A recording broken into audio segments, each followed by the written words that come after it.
Good morning, children. Hope that all of you are keeping safe. Take care, children. Today we learn about electric dipole moment, then electric field due to electric dipole. So the first topic is electric dipole. What is an electric dipole? Dipole means two poles. Here it is electric dipoles. So there will be two charges and the charges are equal, opposite, and there should be point charges. So we take two equal opposite point charges. You can see I have taken here as plus Q and minus Q. They are the two equal opposite charges, point charges, kept at a distance 2L. That system is called an electric dipole. Next term, we have to learn electric dipole moment, denoted by P. It is a vector quantity.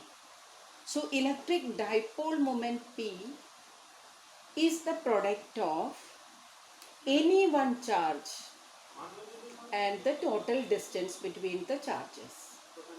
That is any one charge and the total distance between the charges. Since the charges are equal, you can take any one charge. So children, it is a vector quantity.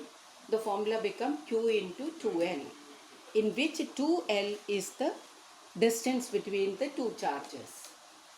So when we put in the formula, what will be the unit? Q, charge. Unit is coulomb. And L, distance. Unit is meter. So coulomb meter is the unit of electric dipole moment. Next term is we have to do the derivation. That is, at an axial point P, what is the electric field due to electric dipole? For that, I have shown here an electric dipole. See, this is the minus Q charge marked as 1 and plus Q charge marked as 2. The distance between the charges, that means the length of the electric dipole is 2L. So we can divide that 2L as L and L. So charges are kept at LL distance from the center point P. And the axis of this dipole is the line joining minus Q and plus Q. That means this line. On this axial line, we keep a point. We take a point marked as capital letter P. At this point, we have to find out the electric field due to the electric dipole. So the point P is kept on the axial point. This is also known as end-on position because the point capital letter P we kept on the axis of the dipole. Let the point P from the center of the dipole O, that means OP length, let it be equal to R, small letter R. So children, what will be the distance of minus Q to P? It will be equal to R plus L. From here to here it is R and this distance is L. So from minus Q to this P, the charge will be, the distance will be R plus L. Whereas from the point plus Q, the distance will be, how much the distance? It will be R minus L. So from the point plus Q, the distance will be R minus L, whereas from minus Q, the distance will be R plus L. I hope you have understood the distance concept. I will explain once again, children. That is, from this point, from here to here, the distance is R. From here to here, the distance will be R minus L. So that means R minus L. We have to write this point as the first point and this point as the second point. Now see, from here, what is the distance? From the center to P point is R. This distance is L. So the total distance will be R plus L. That is marked here. Next, from each charge, this is first one, this is second one, we have to find out the electric field at this P point. So E1, that means from the positive charge. The field formula is 1 upon 4 pi epsilon naught Q upon distance square. So the distance will be R minus L whole square. Similarly, from the second charge, that means minus charge, the formula will become 1 upon 4 pi epsilon naught Q upon R plus L whole square. Now come to the direction. You can see the direction of the field. Since this is positive charge, this P point also is having positive charge. There is repulsion. So the field E1 will be rightward. Whereas the field E2, due to the negative charge, it will be negative and this positive attraction.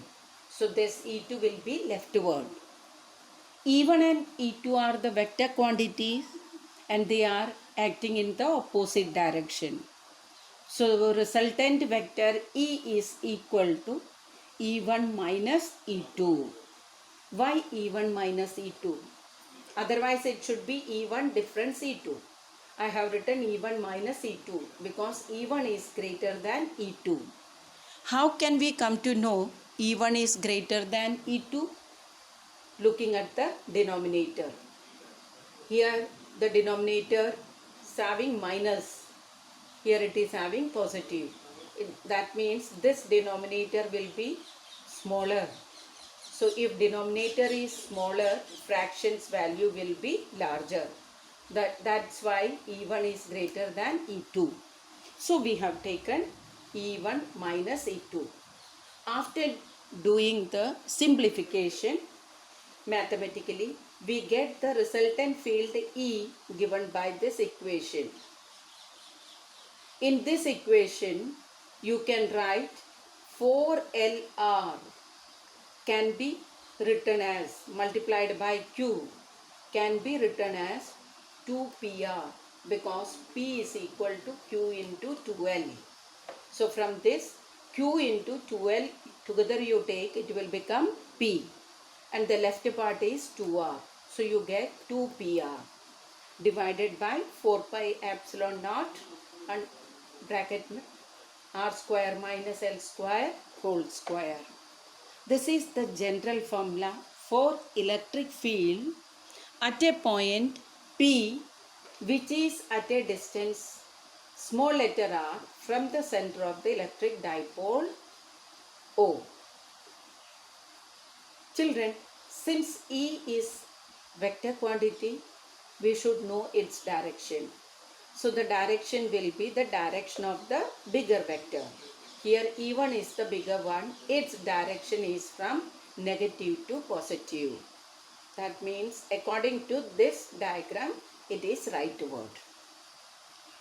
Now we are learning. So this is the general formula for electric field at a point R distance apart from the center of the dipole on the axial point.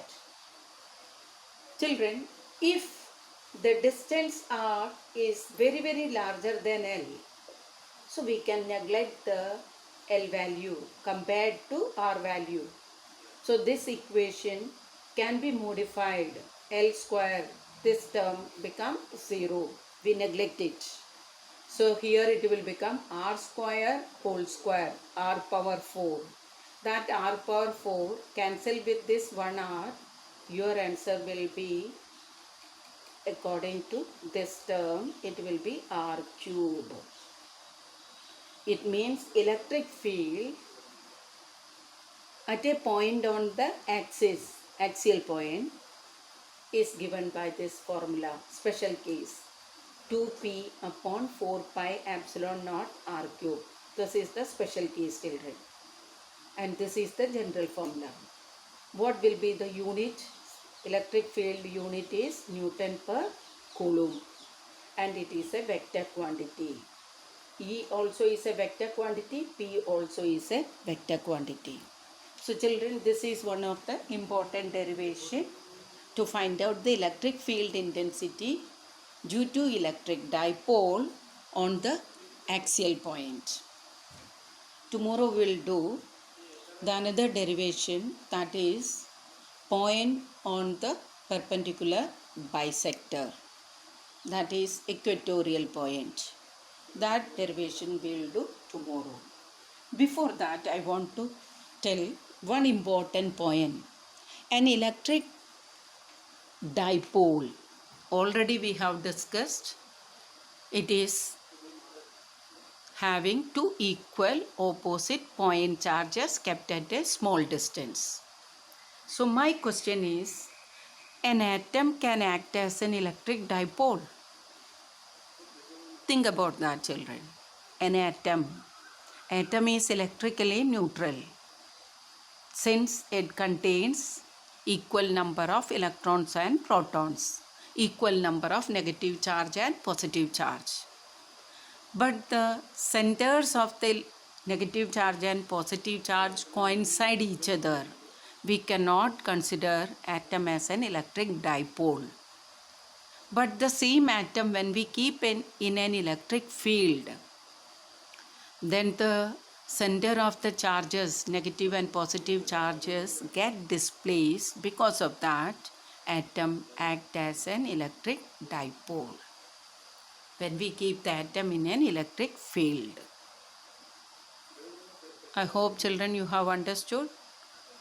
This is derivation, so write and practice.